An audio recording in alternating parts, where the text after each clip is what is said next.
Cool. All right. So as we get into these, we're looking at 5 different ideas today. Every single one is going to be something a little bit different. So we're not going to spend a lot of time in any one area, but we're going to kind of try to touch on each of these different pieces. What happens in this given scenario? What happens in that scenario? So we'll first start with a real world example. That's really just going to be something we're going to have to write ourselves first. So we're going to have to pull that out of there. If we have a negative coefficient, what's a coefficient? Do you remember? A number in front of a variable. So if that number is negative, I got to remember I got to flip my sign. Okay. If we take one from a sentence and we turn it into an inequality, what is that going to look like? What's up? Today's the 12th. Using the distributive property. And then I just want to show you this idea of an empty set, what that means. All right. If you recall from, I guess it would have been 2 days ago, if we write something in this form, what's that called? Do you remember?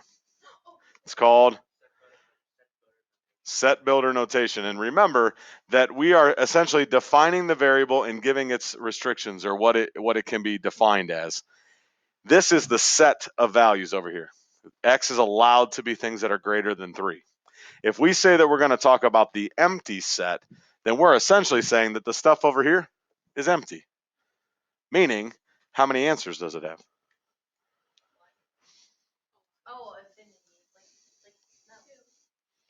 If the set is empty, it has none. It doesn't have an answer. Okay. The stuff that's over on this side of the line is what my answers are allowed to be. And if that's empty, then it doesn't have an answer. There's nothing that it can be. So we'll kind of get into that idea at the end. All right. That's something from the other day. We'll let that go. If we can solve something with more than one operation, that's where the multi-step comes from. And then using the distributive property, we've used it, but we're just going to kind of use it a little more today. So here's our first one. Take a second, read it.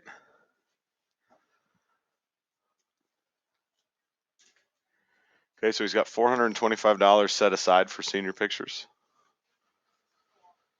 It is, but you wait. They're expensive, unfortunately. Okay. He wants to buy extras for his friends. So how many wallet-sized pictures can he order and stay within his budget? Somewhere in there, you have to find an inequality.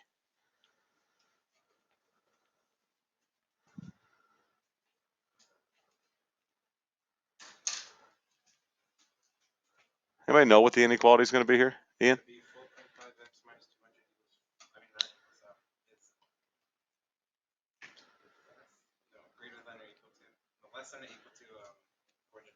Okay, so start that over again. What's your left-hand side going to look like? Okay, so 4.5x minus 200 is less than or equal to 425. Okay. I would say that's extremely close. So, yeah, the stuff over here on the left-hand side, this all represents what he wants, right? So we're going to want to change that into a plus, because those are things that if he wants the pictures, he's got to pay the $200, plus he's got to pay the $4.50 for each one of those. This over here represents what he has. He's got $425, and he cannot spend more. So that was a good catch on switching that sign, right? We want to stay with the less than or equal to. Do I have to concern myself here with a sign change? How do you know that? Okay, where do I draw my attention towards? Because really there's 3 pieces, right? The coefficient with the variable. The fact that this is a positive 4.5. I'm not worried about this multiplying or dividing by a negative coming into play, so I shouldn't worry about a sign change. So take 20 seconds, solve that, see what you come up with. You have a question or you have an answer?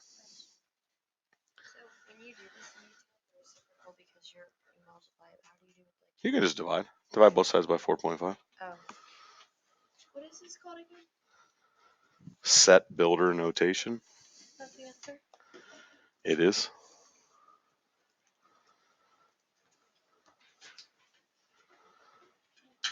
You should have an answer in 2 moves. Is that right? Yep. Oh, cool.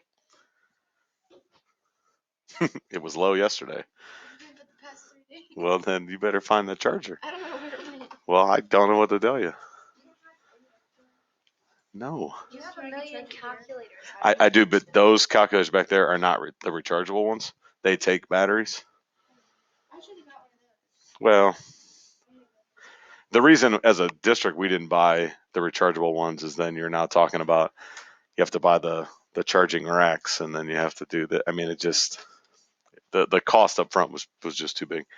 Okay, so if that's true, what was your original symbol in this problem? Like, would you say that x is greater than that? Is it less than that? Is it greater than or equal to that? Is it less than or equal to that? You guys be careful with inequalities that you don't just ditch your sign along the way. Okay. If you ended up with an answer here after you minus the 200 and you had 4.5x was less than or equal to 225, when you divided both sides by 4.5, you should have been left with an answer that x was less than or equal to 50, right? So does that mean that's the answer? That's the answer? Or is that the answer? Those are all things that are less than or equal to 50. This is what he wants, right? Correct. So it's not what you actually can afford. So which one is it? Not C. No. No. 40, 45, and 40, right? What? That's what, I mean, we obviously know this one's out, right? I mean, that's obviously out. I think 50's out because it's what he wants. You know what he can afford. Well, we do know what he can afford. How much does he have to spend? He he I mean, he has that, right? He's got the whole 425. Well, I don't know that it is. I'm just asking you a question. What's up? Well, 425 is his budget. So if we're putting, okay, so let's back up a second then. If we're putting in the equal to portion, right, then we have to include the 50 as an answer. If we're saying that it has to be under his budget, then we're not including the equal to. And then 50 is out. All right. So which one of these is the right answer? It's this one. Okay. Because you think about an inequality, think about it if I graphed it on a number line. If we were going to take this answer of less than or equal to 50, I mean, let's just say you had 40, 50, and 60, you would have a closed circle going in that direction. This right here, this line, this vertical line at 50 is the cutoff between what he can and what he cannot. There are three things in this option that are within the can situation. But if you want to get technical, there's 47 more as well, all the way down the line, right? Don't get hung up on trying to find a answer when you're talking about an inequality. Find yourself figuring out where the line is between what's good, what's correct or true, and what's not. So in this particular case, that one is the cutoff. So that is my answer. Does that make sense? Okay, so don't go searching for, because some of you guys, if you guess and check, if I don't put this answer first, maybe I put the 45 or maybe I put them in numerical order and I put it third down the line. Some of you may pick one of these ones that does work, but it's not the most or the biggest, and so now it's wrong. So kind of keep that in mind. Okay. If you so happen to get an inequality that's that simple, that's pretty simple. It's small, right? Nothing crazy. What's the concern about a problem that looks like this?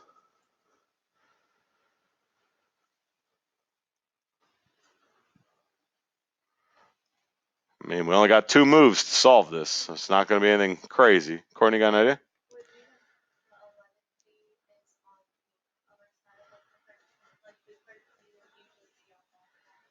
Oh, I see what you're saying. Like typically we'd like to see the variable and then the constant after that. It does have something to do with that 11D, but its location shouldn't be a concern. It's because if you take away the 13 and be negative 11. Which means what? You have to switch the sign. That ultimately I'm going to have to switch my sign. That this minus right there indicates to me my sign is going to have to change. Okay. I would imagine for a moment you don't know what the answer is, and that's to be understood or expected, but you should know that your sign is going to change. Okay, that's the only like pitfall we got to watch out for with inequalities. Okay. So in this case, do I move the 13, do I move the negative 11, or do I move the 79? I mean, those are the only three. Why do you move the 13? So why not move the 79? Sure. If we move the 79, what's left? If we move the 11, what's the problem there? Yeah, you moved it to match it up with what? So don't move it, right? So in this case, move the 13 and leave yourself with negative 11D is greater than or equal to 66. One move, right? Move number 2, AJ, is to do what? Divide both sides by negative 11. Because I did divide by a negative number, that symbol must change from a greater than or equal now to a less than or equal to. Okay. I'm not asking you to graph that, but if you were going to graph it, would it be an open circle or a closed circle? Would it point left or right? It would be closed because of the equal to, and then it would point to the left because of the less than. Okay. All right. Here, you make your choice. I don't care what you decide to do. I just want you to be mindful of the situation. You have variables and constants on both sides. One of those decisions may be better than the other.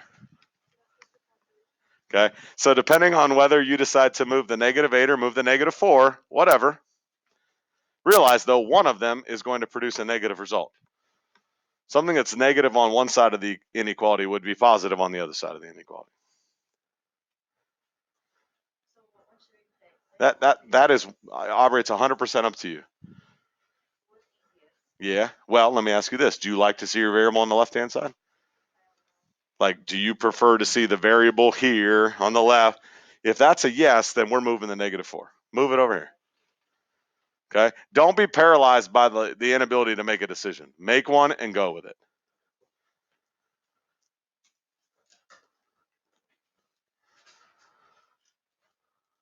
Now, unfortunately, though, we've probably been told our whole lives, right? You make a choice, then you got to live with the consequence, right?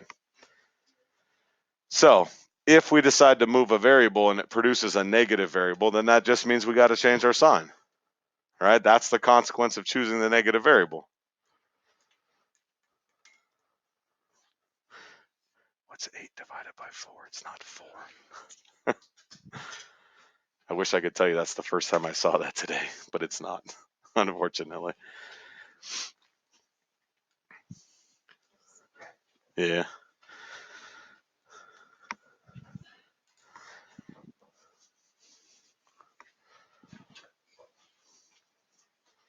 Good.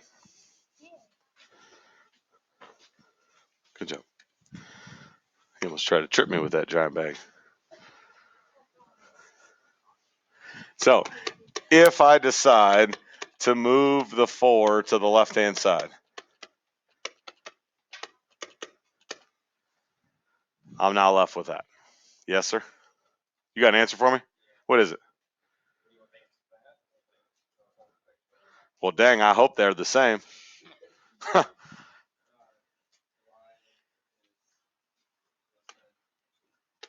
So that's choice what?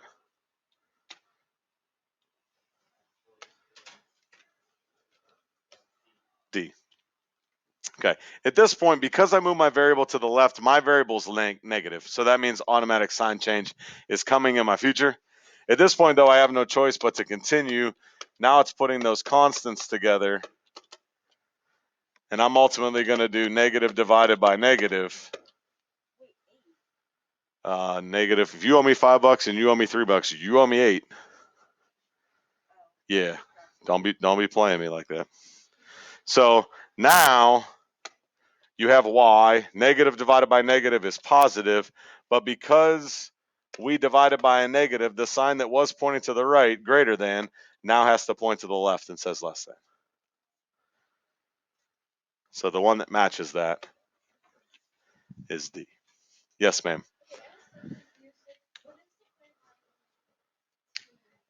Yeah.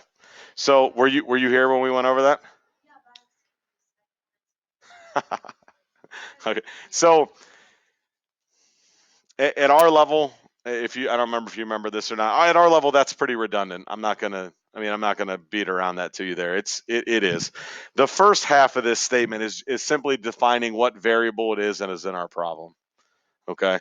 And the second half of it is essentially giving you the parameters or the possibilities for a solution. So, somebody earlier today, I don't remember who it was, she said, "Man, I can't remember what this is, but I know that I'm looking at that half for my answer." Like that piece over there tells me what my solutions are allowed to be. Okay. So you get down the line, especially if you get into like a probability or statistics course, that's where you'll see it more often, where we have sets of values. Right at this point, we don't do a ton with sets.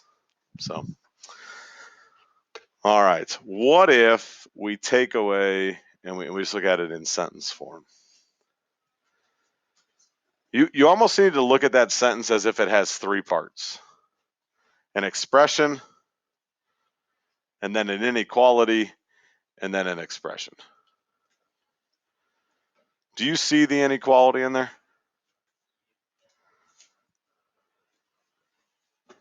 What words make up just the actual inequality itself?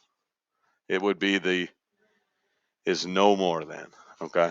This portion right there is the inequality.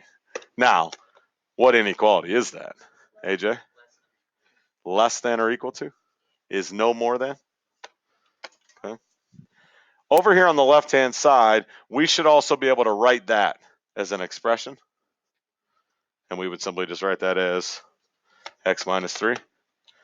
And on the right side, okay, now why is it that on the left side we say a number or a number, but on the right side we say the number?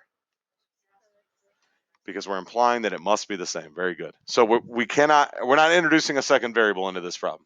Okay, it's got to be the same variable. Do I care what it is? No, it could be a little cactus for whatever you want. Okay, but it's got to be the same. So at this point, it shouldn't be any different than what we just saw. So take a second, make a decision, and go. You have variables on both sides. You have constants on both sides. Make a choice. Okay, do you want to see your variables on the left side? Do you want to see them on the right side? Do you want to make sure that they stay positive? Whatever. Make a choice and go with it.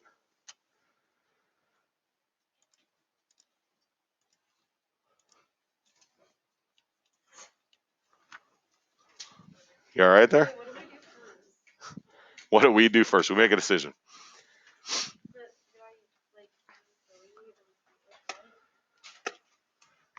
You're paralyzed by choice. Make a choice. What has to go together here? Tell me something that has to go together. Sure. What variable? And, well, I mean, are there any like terms for that variable?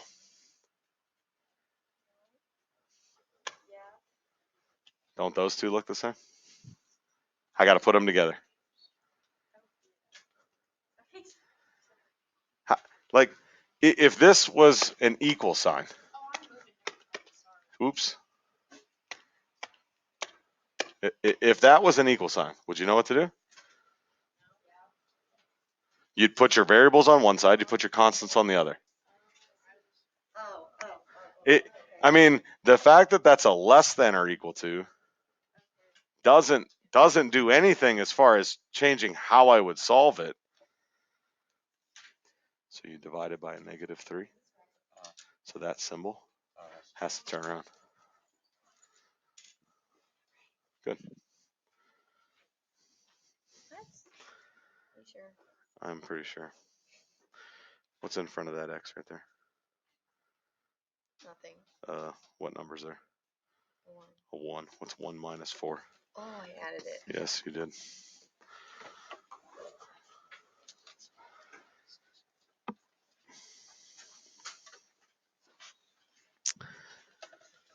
There's a 1 there, right? Mm-hmm. What's 1 minus 4? Oh, I did -4. That'd be -3. Oh. So this should be a -3. Mm-hmm. And if I divide both sides by -3, yeah, first of all, But that should that be yeah. So we got a couple things going on there. I did. I don't know. Good. Where are you at? Okay. Okay. All right. So you're adding this over here. So what is 4 plus 1? So 5x.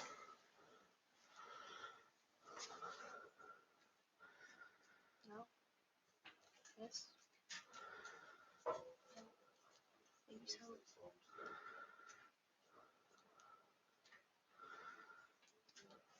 Why did you flip your sign?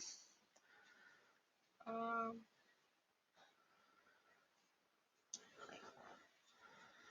What did you divide by? I divided by positive. Correct. So because you divided by a positive, that sign does not change.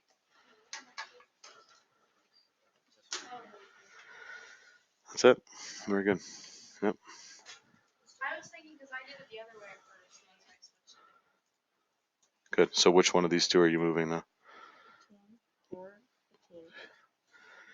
You moved the 12 over here to join the 3. Yeah. So now you have to move the x over there to join the 4. If you move the 4 over here to join the x, there'd be nothing left on the right-hand side. Well, how do I don't want There's a 1 in front of there. So right now you did this. You minus this 12. And you're left with x minus 15 is less than or equal to 4x. But now, at this point, there is a 1 in front of that x. That x has got to move. And I'm left with negative 15 is less than or equal to 3x.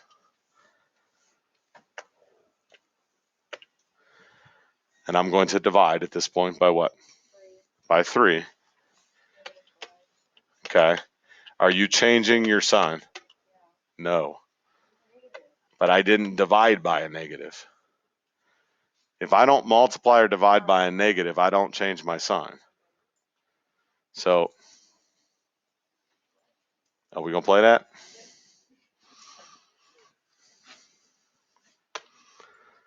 Okay. That looks terrible. Actually, yeah. 10 questions. Okay. Yeah. Even though it says 12, I don't know how to count. I went 1, 2, 3, 4, 5, 6, and then I missed 7 and 8 somehow and went 9, 10, 11, 12. Struggles. Been hanging out with some of you guys for too long. Watching the way some of you count. What? I need to know how to do this. What do you got to move there first? These two are not any different than each other. There's a variable in this one and only one. There's a variable in this one and only one. They both have constants on both sides that need to get put together. So here you move the 15. Here you're going to move the 7. Do I combine my like terms? Yes. So, I Just put them together. how do I do that?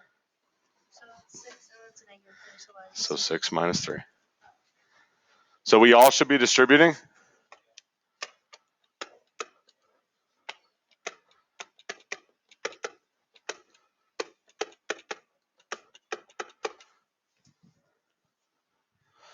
Right? And before we start moving stuff from one side of the equation to the other, we should be combining our like terms. So in this particular case, that's the 6c and the negative 3. Those two should come together.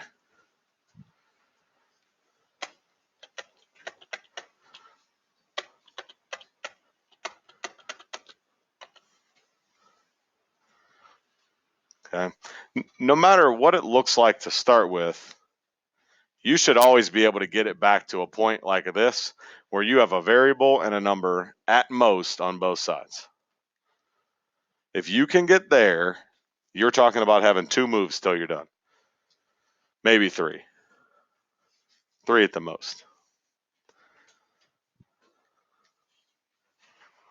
Still what I did wrong. It's like that.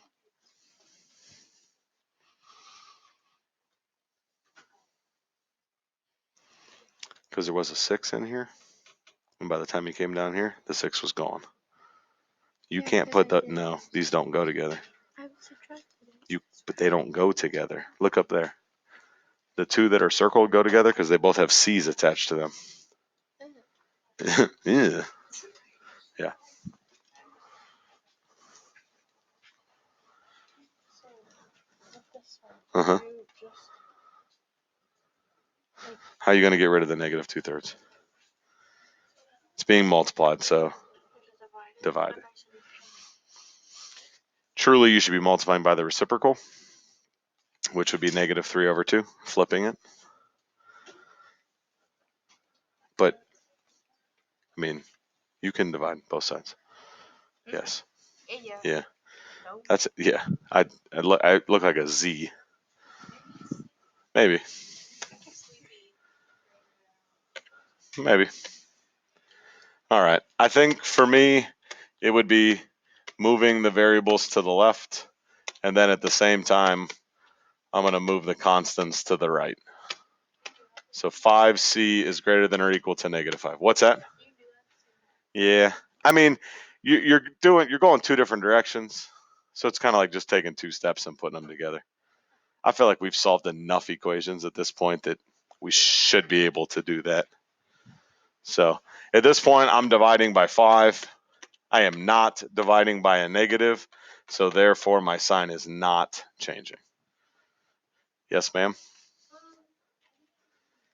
I can't hear you. I think I did something wrong. Do you have a different answer than me? Yeah.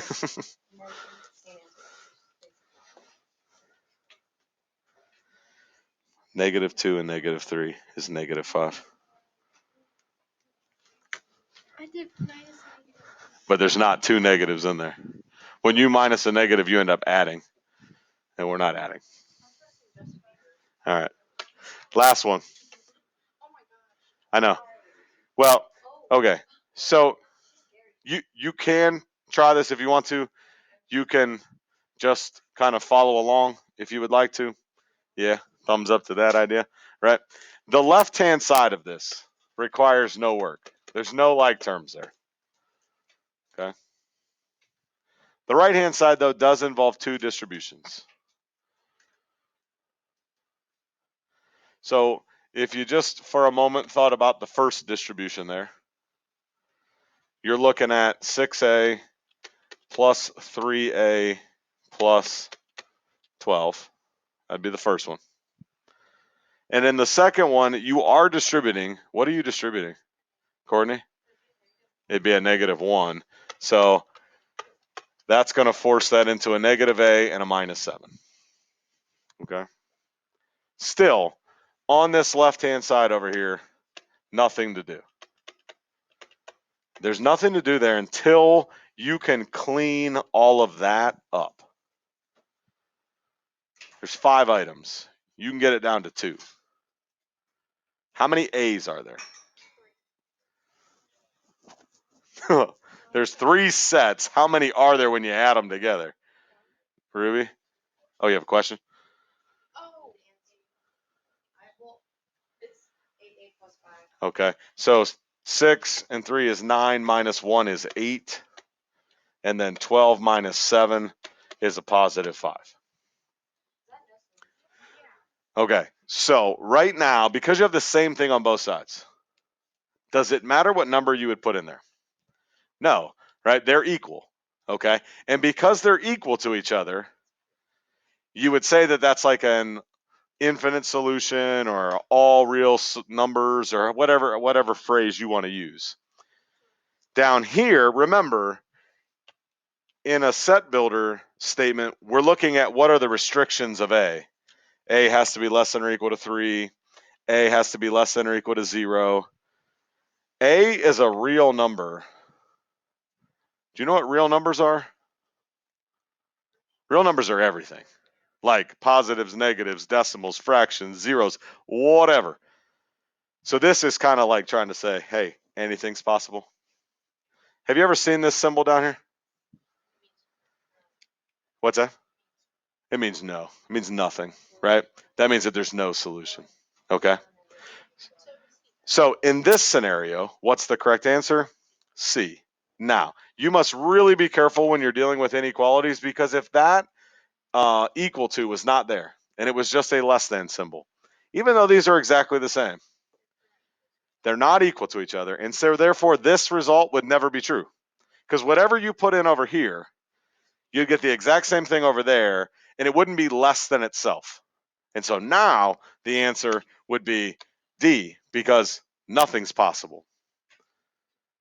All right, do you follow that thought? But because the equals was there, now that's not the answer anymore. Now that one's the answer. So you have to be careful that the inequality statement allows the result to be true. In fact, you could get to a statement like this. Like maybe one side says 8a plus 3, and that says that this is going to be less than 8a plus 5. What happens when you have the same variable on both sides? What do they do to each other? They cancel each other out, right? Gone, gone. 3 is less than 5. True? Always true. So therefore, all solutions. You got me? If this thing said this, that's not true. Never going to be true. No solution. All right? I mean, if it's back here and it looks like this, true? Yeah. Because 3 is less than or equal to, right? Not and, it's an or, so it's just got to fulfill one of them, right? So that is true. So again, back to an all solution. So you just have to be careful that what you're left with actually is true or not. And when you're dealing with these two special situations, the empty set and the all real set, this is a must right here. That variable and that variable have to be identical. Any other time, you're guaranteed to get some answer because you'll multiply or divide to get rid of the coefficient. But when they're exactly the same is when one of those weird situations happens. Okay? So tonight, 10 questions, even though it says 12 because I can't count. We got that part. All right. What's that? It is not a Google form.